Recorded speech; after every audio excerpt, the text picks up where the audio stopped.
Assalamu alaikum, everyone. Today what we're going to do, as the sister mentioned, we're going to be talking about the right brain, or the right hemisphere in particular, my right. We're going to be talking about the right hemisphere in particular today. Obviously, hopefully, all of us, inshallah, have both hemispheres. And they both, ideally, if you heard Sister Layla, she's got skill sets that are really cool, really strong function on both sides. And that is obviously the ideal. As a side note, when we talk about the right brain, an example, in this case, I'm going to use Albert Einstein. Everybody, we always talk about how a genius this guy was. Until about the age of 16, Albert Einstein was labeled as special ed. Back in the day, back when he was a child, they actually still used the word retarded. And they thought he was so low-level functioning, he couldn't get it. They literally labeled him retarded until he was about mid-teens, maybe 16, if I remember the history correctly. Come to find out, once he got out of that very structured style of teaching, he blossomed. He turned out to be a right brain genius, even though he was also skilled at playing the violin. And that's what he would take as a study break, was musical instruments. When he had to figure something out, he'd walk away from it for a little while, let his brain soak it up, put it together, and then he'd have these aha or eureka moments. So Albert Einstein is actually considered a right brain genius. And believe it or not, it was posterior right is the only area in his brain that is actually a teeny tiny bit larger. It wasn't like a whole hemisphere, larger than most everyone else's. And that's the area he self-described. What he did was he'd picture stuff, and he could actually turn it around and look at the problem in a picture format from the other side, from every angle he needed to see it. And now in today's science, we know that is this area of your brain. But he was considered a right brain genius. Most people we think about memorize well, learn well, study hard, blah, and they are considered, most geniuses are considered left brain. In Einstein's case, he was actually a right brain genius, and he was very good at visual spatial, along with doing these math problems. What we're going to do today then is talk about some of the strengths of being right brain. One of the things most people immediately associate with a right brain strength is emotions and empathy. And that is true.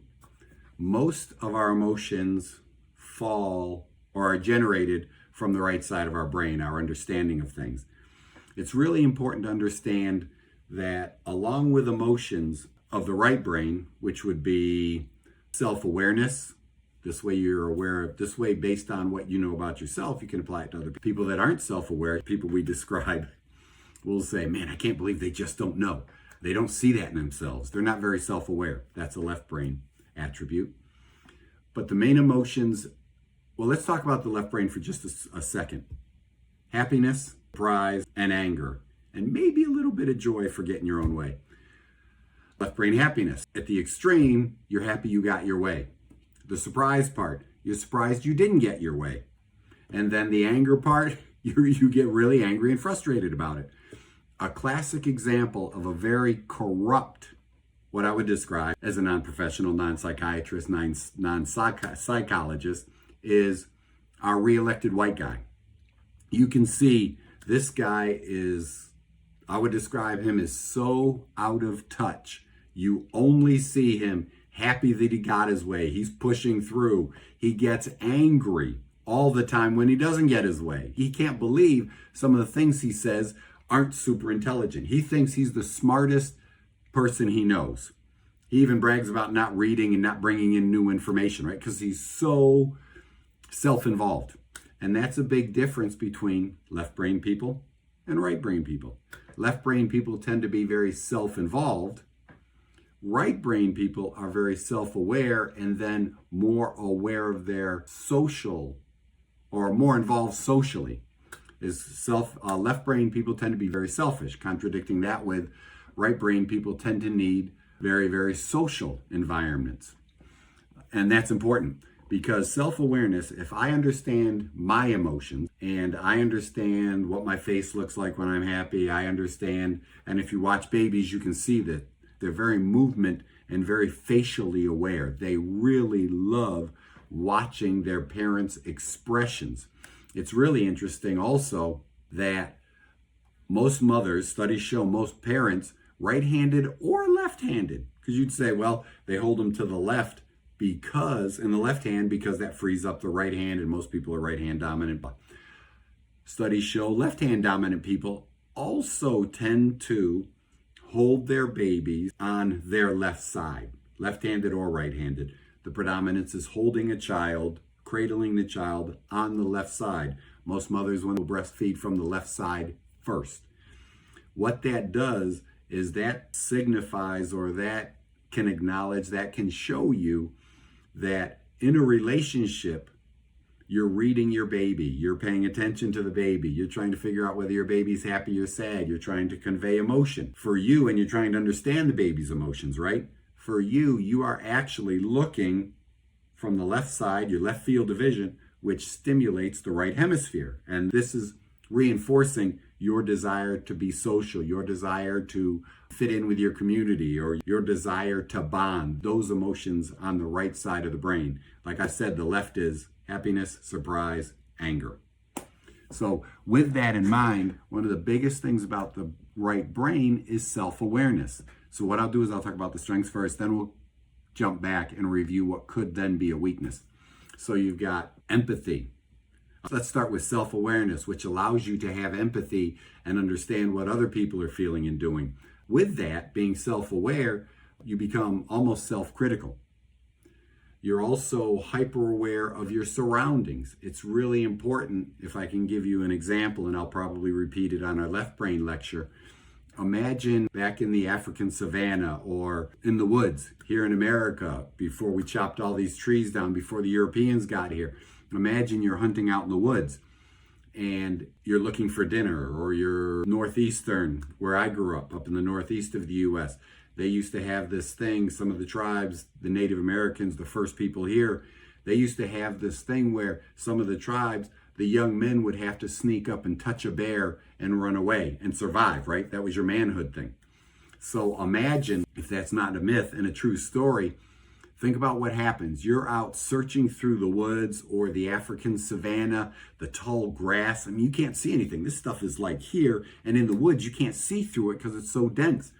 And in the woods, you hear this snap next to you. Well, being very social and very aware, which means aware of your surroundings also. That's part of the social stuff. You want to see how you fit into the community, how you fit into the room. Imagine you hear the noise, boop. You look over, you start paying attention to it. You're very aware of your surroundings, because in the African savannah, the right brain and left brain are going to see the grass move with the lion, crouched, stalking, right? And then it freezes. The grass doesn't move anymore. The right brain has it's called global, and it can also be sustained global attention. The right brain will look over and pay attention to that savanna, that grass. The right brain will look over and make sure that bear's not hunting them, that they are still the hunter. In the savanna, the right brain hunter will pay attention to that grass, even though it's not moving anymore. The right brain will, again, make sure they are the hunter, not the hunted. The left brain, very reward-driven, short-term attention span, or focused attention. It looks over, I'm hunting, no reward, looks away.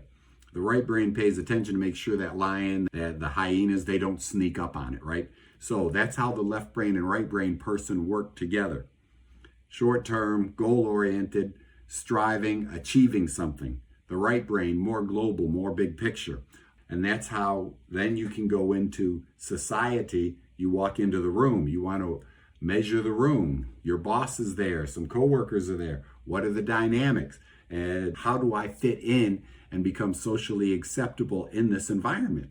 Because back in the day, if you got pushed out of the village, you got pushed out of the tribe, you were at a huge risk of not surviving. So self-awareness lays down the foundation for, once you understand yourself and your own feelings, you understand how that fits into everyone else. Now, when I see you smile, I understand you're happy. Or, for example, if you smile and I see the smile doesn't reach the eyes don't react, they don't crease, they don't do anything, then if I'm good with a right brain weighing in on facial expressions, I see there's a hesitation. It doesn't reach the whole face. These political smiles. If it doesn't reach the eyes, I know it's probably a fake smile. It's a guarded smile. It's a pretend smile. So now I pay attention to see why they're faking and what they're trying to cover up to see if I'm safe in that environment. That's the self-aware leading into the social awareness. The three emotions on the left we discussed. Imagine then what are on the right. And even though these are right brain and fitting in with society, think about it when I say them. Imagine if you're overly self-critical, now you start bleeding into a strong sense of embarrassment, shame, guilt. Imagine disgust. Something smells horrible. Oh, that's disgusting. Well, then you don't go eat it. Rotted fruit, not to eat it. These will all keep you alive, but at the same time, those same emotions, you want to avoid being embarrassed. You want to avoid doing something shameful. You might feel guilty about it, so that helps the frontal lobes prevent you from doing something that might get you pushed out of your tribe, your village, your community. So self-awareness leading into the right brain skill of socialization and social fitting in is a huge foundational understanding of the right brain. And that's why a strong right brain without a balanced left, these people, that's where most depressions come from, is a super strong right brain. Because if you're super strong without the balanced left, then you start feeling guilty about everything. You start criticizing everything you do. We talked about this before. A lot of people with a strong right brain, believe it or not, they'll maintain eye contact, but then they try to look away. They try to avoid what we call focusing on each other because it's too strong. They'll criticize themselves. A lot of these superstars, these songwriters, these famous entertainers, even famous athletes, strong athletes, a strong athletic potential, the right brain controls the large muscle groups, which tends to push you towards athletics. They wear sunglasses because they don't like the contact. They know what your eyes mean, and they think you can read them even more by looking at their eyes. So hugely important, the strong right brain. So a survival skill, trying to socialize, if unchecked, can push you right over into all this self-criticism stuff. Self-aware can move into self-critical. But at the same time, if it's balanced, awareness, global attention, can also help keep you alive and get a better understanding of what's going on around you. These are the big picture thinkers. This is a real good book. Actually, I'm working in it right now for another project I'm doing. It's called The Master and His Emissary. The right brain is the master. That's the global, that's the goal setting, that's the big picture thing. And then the left brain is the small, the goal achievement. When we talked about Ramadan, we talk about what I'm going to have for breakfast tomorrow. What time do I have to get up? What time do I have to finish eating? I've got to pray. Then what am I going to do? What time does dinner come in? Or what time do I break fast? Then you move through and you literally, your left brain takes over to set up your daily, weekly, and then your right brain says it's a short-term goal because it's only 30 days, but your right brain is successfully completing Ramadan, while your left brain kicks in and does the moment by moment, day to day actions. Then we also have, like I said, the more self-aware you are without being selfish and self-involved. That's a left brain issue. The more self-aware you are, the more likely you are, along with empathy, along with understanding people, is to develop empathy. Because now there's something called a theory of mind. The theory of mind is when you can actually put yourself in other people's shoes, so to speak. You can actually understand what they may be feeling based on how it would make you feel. You can understand what they're thinking. You can pick up on the train of thought. There's a lot of research that shows friends, married couples, family members, my kids and we start talking, not that I talk a lot, but we start talking and my kids will finish my sentences for me or they'll add to the idea because the same thing I'm talking about now, I spend a lot of time talking to them about. I really think this brain stuff is critical to avoiding. Say you're a right brain and one of the things you realize is, holy cow, my strength is self-awareness. That helps me be a good social, a good friend, good empathetic. But wow, I criticize myself a lot. Well, the thing is, That's just a demonstration of your right brain skill. And if you understand that, and as we add the left brain talk next week, as you understand that, rather than criticizing yourself for it, look at it as a strength. Holy cow. Yes, I'm self-critical. I got to work out of that. But that means I'm very self-aware, and I usually pick up on other people. And I feel a lot of empathy for other people. I donate to charity for other people. There's a lot of good things with that. And then what you do is, if you're really overly self-critical, then what you can do is, since that's a strength, that usually means you're more emotional and less logical, and you let that emotional side take over. Well, what you can do is move it over. That's why I was talking to my older son today, and we were talking about something, and I mentioned research shows one of the things about journaling is you're actually taking a mechanical action. So you're moving it from just a thought out to you're taking an action step to get rid of it. And then what you do is, for example, you list all the good things about being self-critical. You take care of yourself, you avoid smelling bad, you make sure you're at the top of your game, hopefully.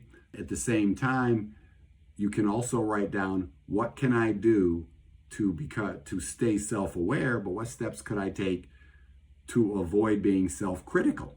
So you write down all the strengths of that, of being self-aware. Does that make sense? So now you're moving it from just an understanding, a feeling, over to, here's a couple of action steps I'm going to do. Every time I start to be self-critical, I'm going to write down another reason why being self-aware, empathetic, emotional is a strong point. Now you bring in the logical side and you control that, and you train up your left brain to match your right brain. Because you definitely, if you can be 130 IQ, 140 IQ or more, man, that's genius level. Because high emotions, you may be 100 over here, but then your logical, your verbal skills, they may be a little bit lower. So you're lower here, so you test out as average, but you're actually a right brain genius. Like Einstein was a right brain genius. He had huge, gigantic, strong right brain skills, but he wasn't really good with that structured, pay attention to every assignment, get everything right, spell every word right. He was too busy thinking about the big picture, wasn't he? So he was a genius, but he didn't test out well. Moving your strong right over onto the left side and figuring things out, writing things down, taking action, brings that immediate short-term left brain skill set in. What's really cool with awareness and that global attention that the right brain has, that pays attention to everything. That's why, like I said, in hunting, that's a real cool skill set, right? Oh, and you're focused on it. The problem with that is, imagine you're a school student and you're in a school that you sit near the windows. Your strength is global attention. Your strength is your being aware of your surroundings. Now, imagine, I'm going to cover strengths and weaknesses at the same time, apparently. Imagine what would be the weakness there. Think about it. The kid's global attention, something went by in the window. Now you're watching it. You hear the brakes because it's a public school and it's near a street. You're trying to take a test. Every time the kid across the hall sneezes or fidgets, you look up to see what's going on. You have to come back and you have to focus down again. Think about how distracting the environment can be for a child or an adult. A child or an adult that has a very strong right brain skill set, and everything, they're not losing attention. They just have such a broad attention span in terms of distance rather than length of time. But at the same time, a strong right brain with the word inhibition, or a balanced right and left, the word inhibition comes from the right, because that's also, remember, embarrassment, disgust, shame, guilt. So the right brain tends to inhibit inappropriate behavior to fit in socially, while the right brain will also inhibit distraction when it's balanced with the left. Now you've got a kid that is told to take a test. He hears noises, but the test is more important. You see what I'm saying? So a balanced right and left, the right brain inhibits fading over to the distractions and stays focused right here. And it is really good for long-term attention, that 100, 200 question test. I got to tell you, when we started hitting 100 and 200 questions with a test, man, even though I've got a lot of schooling in my background, it was hard because I'd start thinking about other stuff. I'd start to lose focus. I had to remind myself how important this was. And imagine what takes place in a teaching environment, not even a test. The teacher says, oh, look up at me. So now I pay attention to the teacher. Now the teacher says, oh, read that passage. Now look up at me again. Look at the chalkboard, write that down, look up, write down. Man, that is hard for a person that is a right brain, because now, strong right brain, weak left. It's hard for them to shift focused attention back and forth, if that makes sense, when it's weak like that. Because the minute I look up, now I'm distracted, I'm looking around, I've got to come back down and try to focus in, and this side's already weak. Does that make sense? So that awareness for socialization, that self-awareness, can move out into self-criticism. The awareness in your environment for safety and for figuring things out could also move out into gigantic distractions, can't focus on anything. And that's a huge mislabeling with the fidgety kid, with the attention, what we say, oh, he can't pay attention in class, when in actuality, he's paying attention to everything. So if you're that person, or you have that child or children, then what you do is you narrow down the distractions. If you've got one kid that has that issue and you have 4 kids in your house, though, the other 3 kids cannot be listening to the TV and clowning around right in the other room. They have to be quiet. They have to be less distracting, because that child with a strong global attention is going to be, oh, what are they doing? Oh my God, it sounds like, holy cow, I hope he's okay. Oh, I heard a scream. Is my little brother, my older sister, is everybody okay? Does that make sense? So if you're aware of this, like I tell my kids and darn near everybody I know, if you're aware of this, now you can figure out tactics, and you'll get more when we talk about left brain on the next week, inshallah. You put these two together and you figure out what strengths are.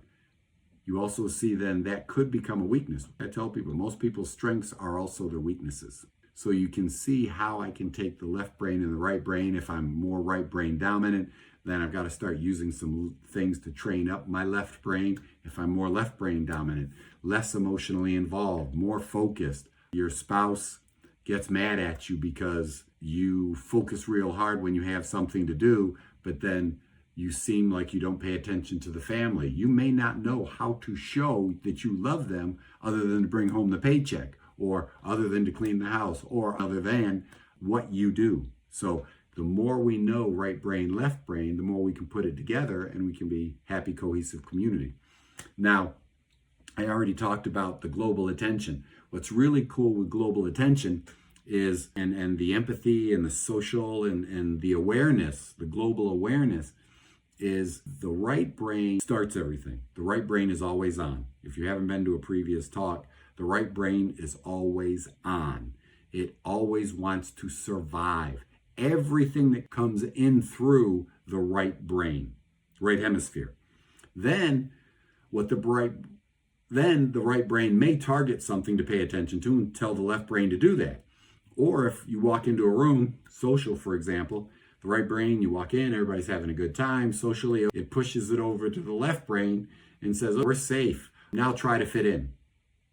Now the left brain will start looking at every individual part.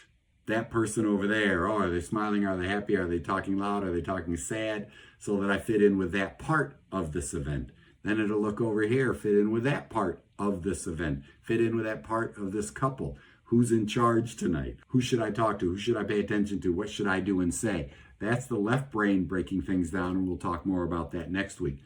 So imagine now what takes place with that. Which side, let me ask you, which side, right or left, would be your misinformation detection system? Think to yourself, you can even type it in if you're feeling strong and brave today. Which side is your, what they call in society, which side is your BS detector? Which side picks up on misleading information? Which side picks up on the deception?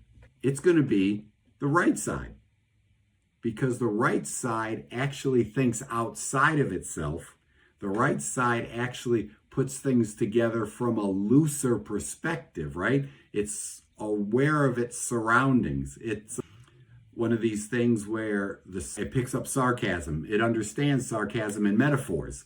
It picks up the BS. If I want to convince you that the lie is the truth, you do two things. And hopefully all of you learn from this to catch everybody that's trying to deceive you. Don't use it against people. That's not right.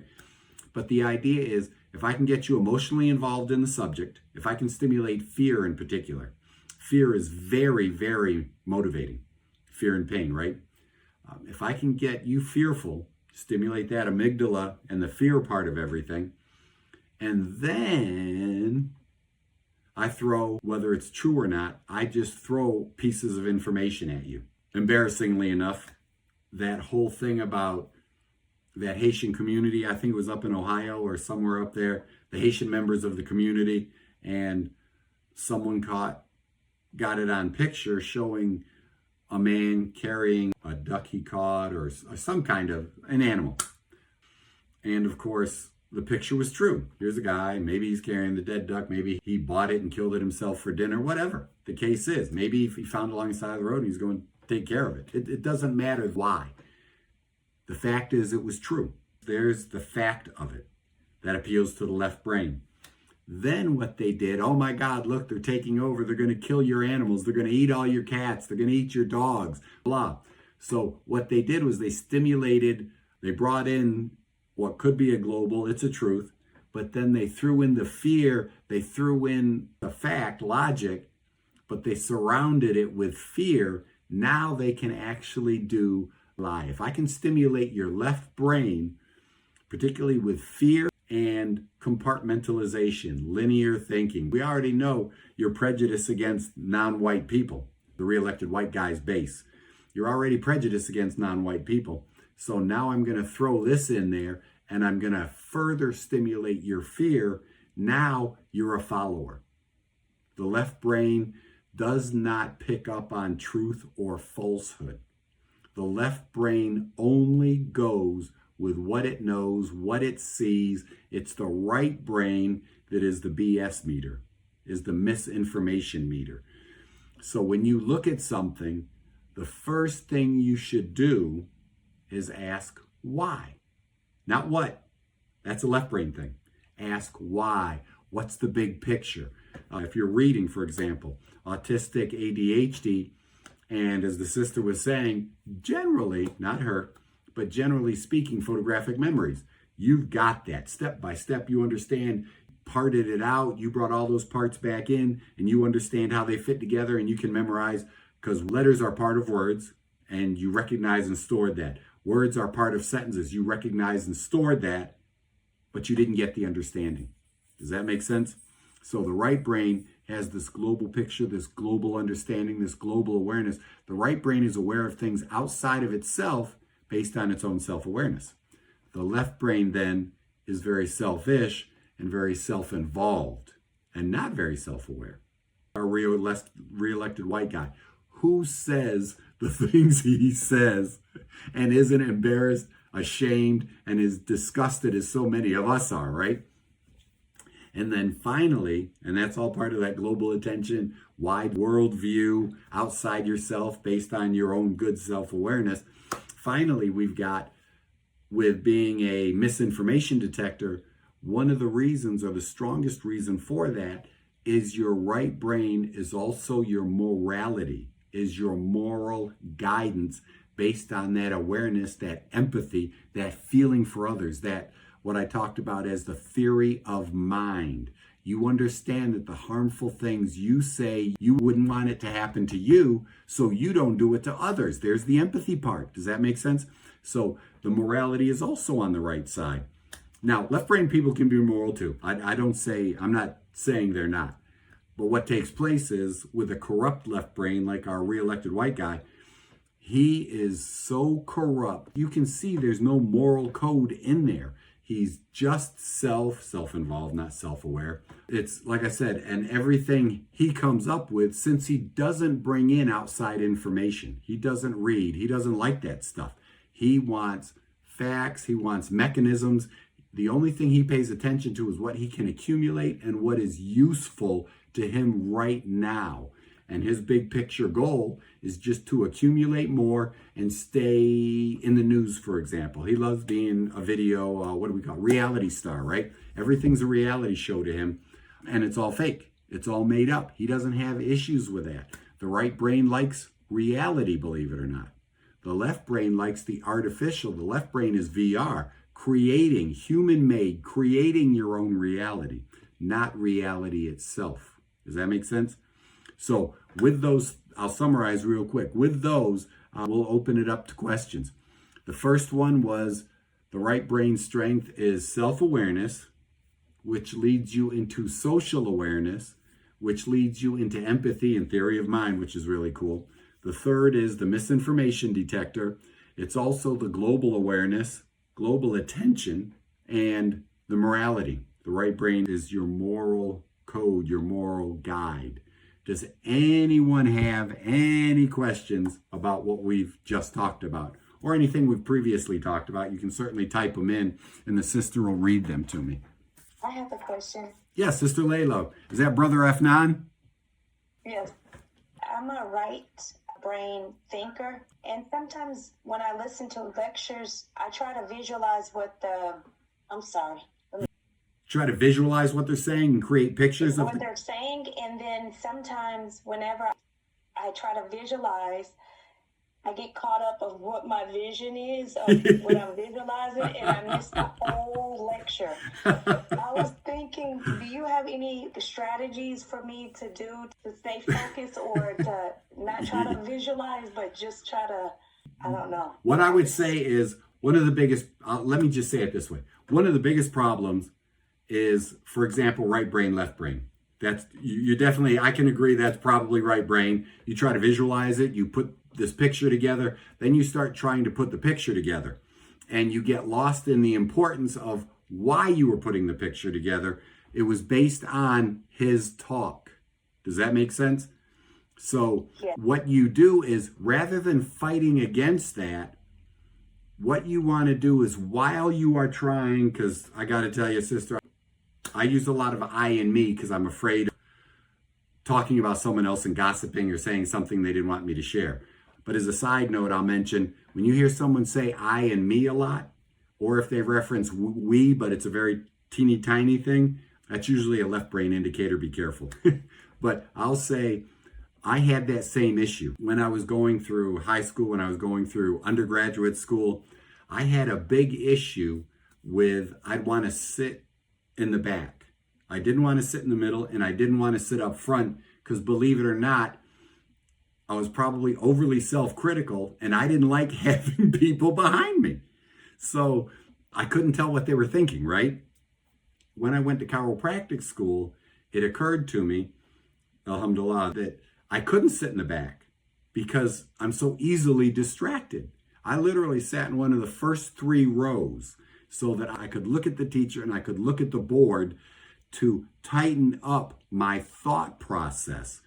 And God forbid I'm sitting in the back and I'm trying to pay attention to him. And like you say, he's so far away, he or she, they're so far away from me that now I'm easily distracted, because there was, for me, if this works for you, there was no immediacy. I wasn't as connected as compared to sitting right in front of him or her. And especially the more boring they were, the more I wanted to be up front, because I was so self-aware and so easily distracted that I figured if the teacher could see me, most teachers talk right up front, right? If the teacher could see me, I had to pay attention to them. Does that make sense? So that allowed me not to wander as much in my mind, if this works for you. And I was right up front, so I didn't have to. It helped me be self-aware, self-critical. Oh my God, does he see me fading out? Does he see me not paying attention? Is she getting mad at me because she's looking at me a lot? I'm getting nervous, so I concentrate more. Does that make sense? Yes. Because I got to tell you, that right brain picturing thing, do not forget. Einstein, in terms of modern intellectuals, Einstein was a right brain genius, and he bragged, or he described, they often asked him what was his skill set, and he said, I don't know, I just look at things from every side. That's what I was talking to my son about this today. He has the ability to look at everything. And I said, man, I may be right brain, but I'm not that right brained. I can't look at it from the other side, if that makes sense. I like the picture, but I can't see the shape on the other side. You may want to literally move up in the class, or if you're on your computer, sit down and focus and lean in and do body language stuff that trains that in, or write things down as you're trying to picture it.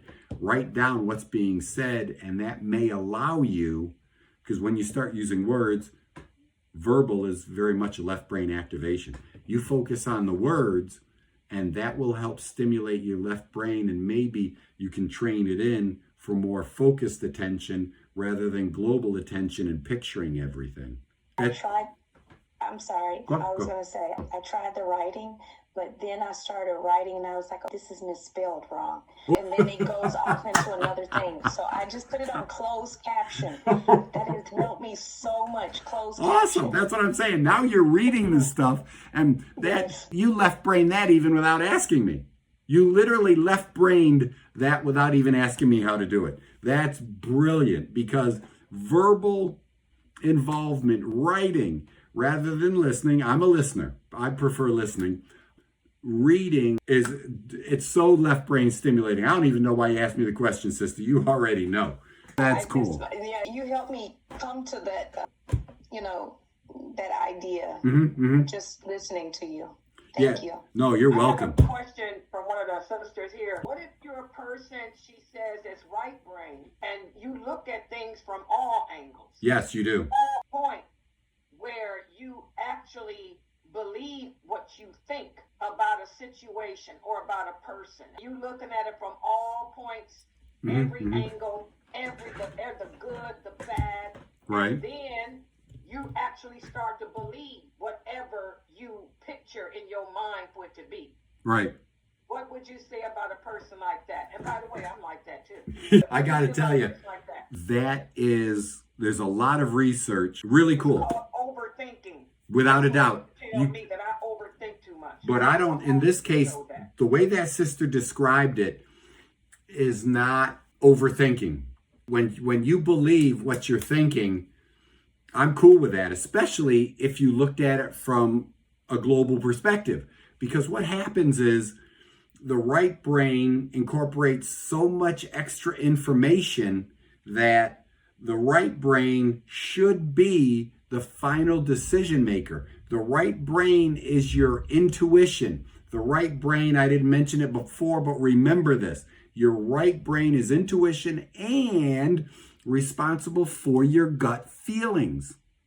Most people should believe their gut feelings. If your dog is barking and growling in these movies, right? Directors and writers, the dog's growling. What's that mean? Danger, doesn't it? In the movies, the animals run, the cats run, or the dogs bark and growl, right? Don't go to the front door. Hide, pretend you're not home, whatever the case. When the dog growls, dogs don't rationalize.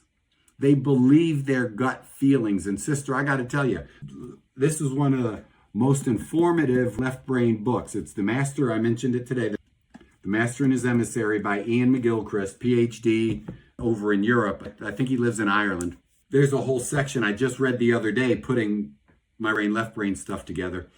She said that it causes problems in her personal relationship with her husband. Well, because she says he tells her all the time, you're overthinking. I didn't do that. That's not what happened. I had to do this or I had to do that. I wasn't doing what you thought.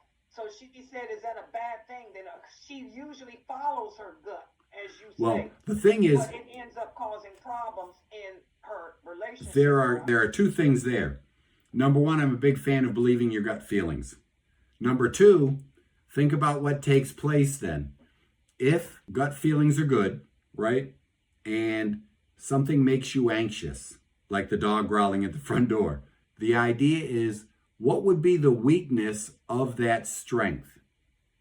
The weakness would then be, you go with your gut feelings, but you let that override the logic of everything, and you let the emotions take control. sister, I would recommend what you do is then within your own head, move it from emotional, because you're, oh my God, and all these negatives. Oh my God, he's starting to get home at 4 o'clock, at 6 o'clock rather than 4 o'clock. So those 2 hours, and the right brain, safety, fear, that stuff. Without the left brain telling you, well, I noticed that paycheck's gotten bigger. It's true, he's working overtime. So there was a car accident. I can verify that. In Florida, you can look at the FHP website. There are so many. What you want to do is with the right brain, it's easier, believe it or not, to move over and stimulate the left brain. I'm a big fan of creating lists of positives and negatives. Within a relationship, a big thing for me is when you start questioning your partner, your spouse, when you start questioning your spouse or your kids, literally create the list of why you trusted them enough to let that child go out and hang out with their friends. Why did you marry this man or this woman? What were all the positives? Because I know after you get into the groove with somebody, they talk about a 7-year thing, a 10-year thing, all these little things. You start getting comfortable with that person. And if you're truly in love and all the emotions that may grow, because correct me if I'm wrong, sister, it's not about marrying for love. It's about marrying for piety. It's about marrying someone out of treating them with respect and kindness. If they're still treating you with respect and kindness, you grow into love. There's also a point where you're going to upset each other once in a while, or maybe an extended upset. And you can't let that right brain take over and let those, because the right brain's always on. You can't let that right brain take over and create fear and anxiety all the time. Make that left brain active and start listing all the reasons that you married this person. List all the reasons that you love them. List all these reasons why you trusted them enough to commit your whole life. And remember, in Islam, we don't say that stuff about till death do us part, because we know we will be with our loved ones in Jannah, won't we? Inshallah. So this is, why did you commit your entire future to this person? And start listing that stuff too. I know it's not easy. It's absolutely not easy. But if you can push from the right to the left, that's why I spend so much time on hemisphericity. If you can push from the right and create a left brain action, again, write it down, verbalize it. Oh my God, I'm going to spend the next 3 minutes when we're done here, or right away, turn me off and say, I'm going to spend the next 1 minute, 2 minutes, 3 minutes. I'm going to list all this guy's good qualities. I'm going to list every one of them. I'm done with it. I'm going to list every single good quality and then see how I feel. The right brain is always on, so you have to activate the left. And that's what I mean. You start wondering, oh, why are they late? But they've got a bigger paycheck. It's probably overtime, is an example. And if you can do that and go activate your left, and like I said, verbal and writing is a real easy way to do it. Count on your right hand, because that's left brain control. Do things that stimulate the left brain, and understand you've got a right brain strength. Go with your gut, but it better be logical. Like my kids, when I was raising them as little kids, I think kids are great with gut feelings. And I always told them, growing up as a Catholic and in the whole non-Muslim world, I was worried sick about having kids. And I'm a guy, and I'm really stereotypically guy a lot. I got to protect my kids. Oh my God, you know how you are as parents. And I always told my kids as they were growing, and people want to hug and do all that stuff, I was never a big hugger. So for me, it wasn't an issue. And I told my kids, if you don't want to hug that auntie or that uncle, don't. And if they keep asking for one, run over, grab my leg as little kids, and I'd say, I'll tell them no. You know, that they're hugging me or they're grabbing onto dad, I should be their safety place. And that was their gut feeling, and they'd run to me. And that was because I believe in a child's gut feelings. And then my kids later, they grew into, they could trust my daughter. I asked her, why haven't I had a Me Too moment with either of my girls or any of my 4 kids, my boys too? And they said, Dad, because you told us that we can be separate, that we can be ourselves, that we can say no. You trained it into us. And I was like, oh. So they learned to trust the gut feelings and to take an action step. So they were never overwhelmed, if I can say that, they were never overwhelmed with fear because they learned early on and they projected it. If you meet my girls, in particular, people associated with girls, but my kids are very much, they go with their gut, but they bring in an action step also, if that makes sense. And I got to tell you, train in with right brain people, and let me blend it over into everything. You've got to move away from, if you can, you've got to move away from the self-critical and fear side. It's important, don't leave it, but move it over into logic and say, how logical is that? How much sense does that make? Let me break it down if you have the time. Let me break it down into steps. Let me see why I'm fearful, why I'm overthinking this. The core is, why don't you trust your husband and why don't you believe him? Is there proof for that? And if you tell yourself no, then remind yourself of that. There's no reason why I shouldn't trust him. I should be able to trust him. I trust him. And that's what you focus on. And every time you start to think it, you write down, I trust my husband, or whatever the case is, if that makes sense. We got a person here that's asking, what if you know a person or you have a person, I'm assuming this is a spouse issue. It's okay, bro. You can be real. He said, what if your wife, yeah, go ahead. He done changed it. Wait a minute, he's retyping. Now remember, you guys, I am not a counselor. I'm just... Right. He said, but what is this? This is the problem he has. I can try to reword it for you. He said, this is the problem he has. His wife always thinks, or a person always thinks, that everyone has something from their childhood that they're hiding. And they're always trying to get you to confess to having something from your childhood. He said, but everybody doesn't have a problem from their childhood. Right. I had a happy childhood. Right. He said, but other people are always saying, come on now, get real with me. Something happened. He said, what kind of brain issue is that? I got to tell you, there's a real right brain or left brain there. You can look at that, and these people, it's transference is a word. They are so locked into their opinion, if I can say that.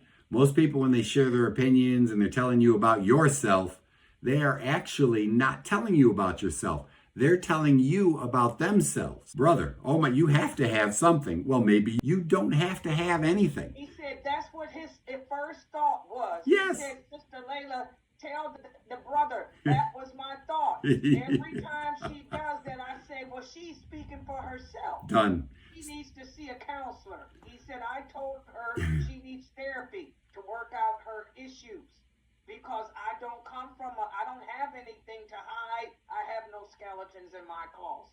And that's, alhamdulillah, it's literally, what a blessing that is. Because so many people do, apparently, right? We know so many people do. Most of us, we all do. Well, no, not all of us do. And it's also a sign of, one of the things you can also look at is there are 4 different attachment styles that are real popular now. And only one of them is a secure attachment. And that usually means they're secure with themselves. They're the ones that don't need you to reinforce it every minute of every day.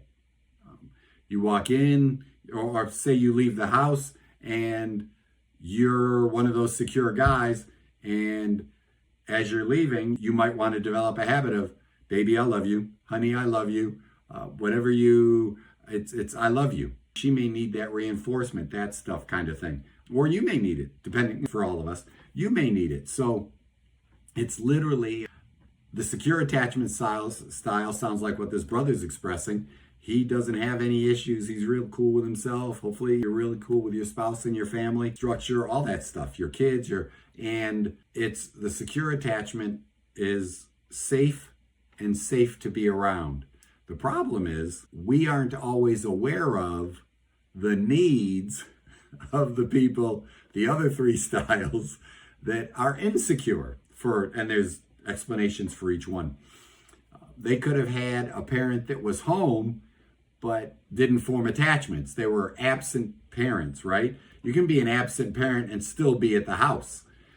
You could be so self-involved, or you could be the parent that they only love you when it's convenient. So now you're confused. There's so many little things. And again, there's only one secure attachment style. So, and that goes right into biases. When we talked about a couple weeks ago, biases. Your environment, your upbringing usually trained you to be the way you are. You had a great childhood. You may be real secure. I tell people I was blessed with the parents that I had. Even though I come from a divorce, my mother remarried a great guy. Who marries? I'm at the time, picture this. Talk about positive reinforcement. This guy fell in love with my mother. Oh my gosh. Knowing she had 4 kids. I was the oldest at 14. You've got 4 boys. She was an OR nurse. He was a surgeon. He was the chief surgeon of the hospital in my hometown. There were 2. He was the chief surgeon of our hospital, and he was divorced. He raised 2 daughters already. Now he's going to marry a woman with 4 boys. Everyone in the hospital that knew my mother knew us. The McBride boys had broken bones, injuries, it seemed like one of us was already there. Think about how great a guy I was blessed with. He fell in love with my mother, met us, and raised us like we were his own. He did his 2 daughters that were older than me, were already college graduates.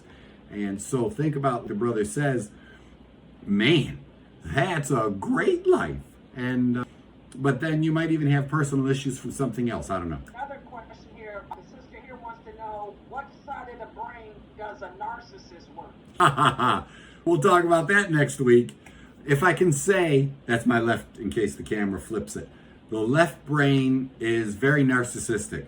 The left brain lives within itself. The left brain, the left brain, it believes itself. The left brain is selfish. The left brain likes to accumulate. The left brain, all of this stuff will be next week, but all the psychopathies, almost all of the psychological pathologies, almost all of the brain pathologies for behavior are left brain psychopathies. And I'll give you one example. Schizophrenia or narcissism, but schizophrenia is easy for me to explain. Picture the person is schizophrenic.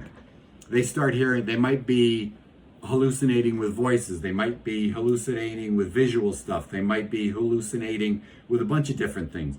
They are usually so low in the right brain that they are not self-aware. They are detached, believe it or not, they are detached and not grounded within themselves. Imagine that lifestyle. So now let's just take it to voices.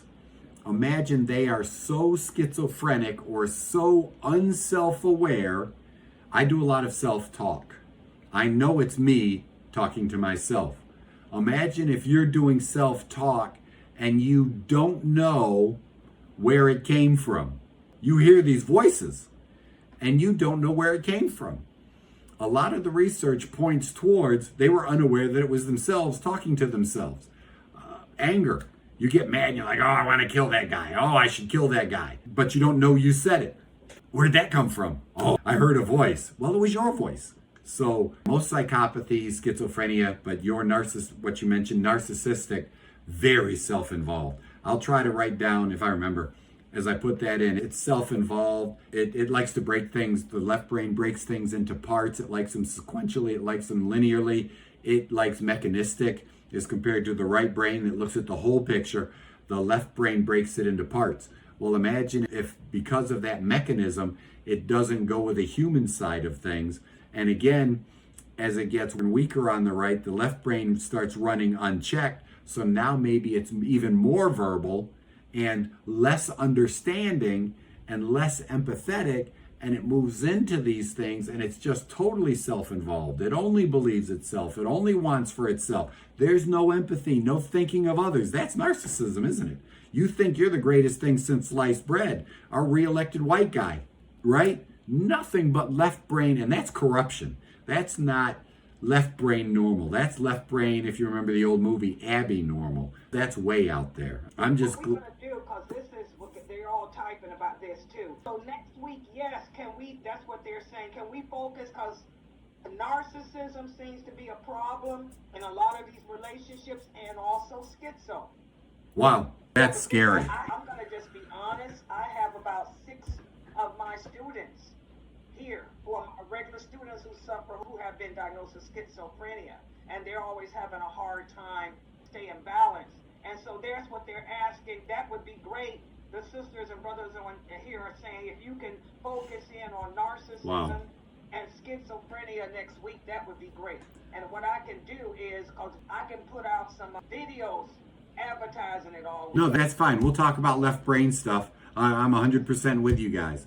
And the big, inshallah, that's what we'll do. We'll do left, and I understand, I'll speak about these, and you can see from a left brain, as I explained the left brain, maybe I'll run through a list of things, more than just 5. I'll concentrate on 5 big things, but I'll run through a list, and you'll see how that influences and can create a narcissist, a psychopath, a schizophrenic. What you have to do with a weak right brain, which means a strong left, schizophrenia, narcissism, ADHD, autism, or, well, not every ADHD. Remember, we broke it down into 3 types. The stereotypical, the one that acts impulsively, they can't inhibit, right? The one that's impulsive, the one that is very focused, short attention span, hyperactive, the ADHD I mentioned. That's the left brain stuff. Narcissism, schizophrenia, all of those people lack self-awareness and empathy. So what can you do? And think about it for yourselves, everyone. How do we strengthen what I just ran through with the right brain? Listen to this, what we just talked about. How can you stimulate? Let's think about the right brain. Let's take physical actions. I want you to go out, get a little ball or a basketball. I love basketballs because they're big, they're easy to control. Start just dribbling a basketball with your left hand. That's a right brain activity, isn't it? Right brain controls left body, influences right brain. Start dribbling a basketball. You've got 7 days before next Thursday to be able to dribble in a crossover with the one hand, right? Or you can dribble in a crossover incorporating both sides of the brain itself. But really focus on the left hand.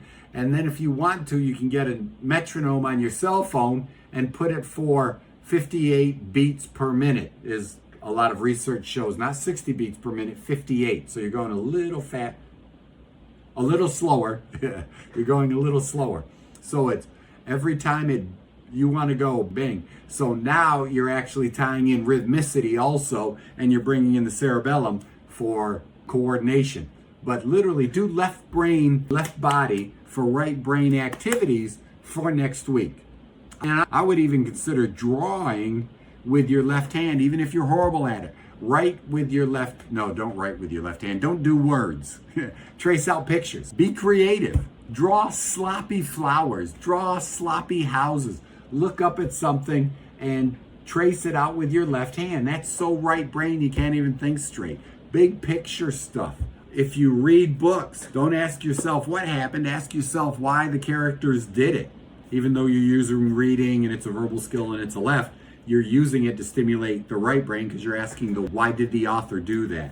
You want to stimulate, if you've got a left brain strength and a right brain weakness, you want to stimulate the right brain. There's no drawbacks there as far as I know, but everything I say, run through your therapist, your counselor, your doctor, run through those ideas to see what they think. I do a lot of stuff where if I'm trying to stimulate the right brain, I'll put an inexpensive TENS unit on their left back for those large muscles to stimulate in. I'll put it on their thigh for those muscles. Maybe I'll put it on their arm if they've got pants or something, but I like the legs and the back because they're bigger muscles and more stimulation into the right brain. You can do something really cool. Infinity signs with your left hand. Does that make sense? Can you see that? You can do horizontal, vertical infinity signs. You can do horizontal infinity signs. Any left body, right brain activity like that. Do those same 2. Huge for your legs. Do an infinity figure eight sign with your leg.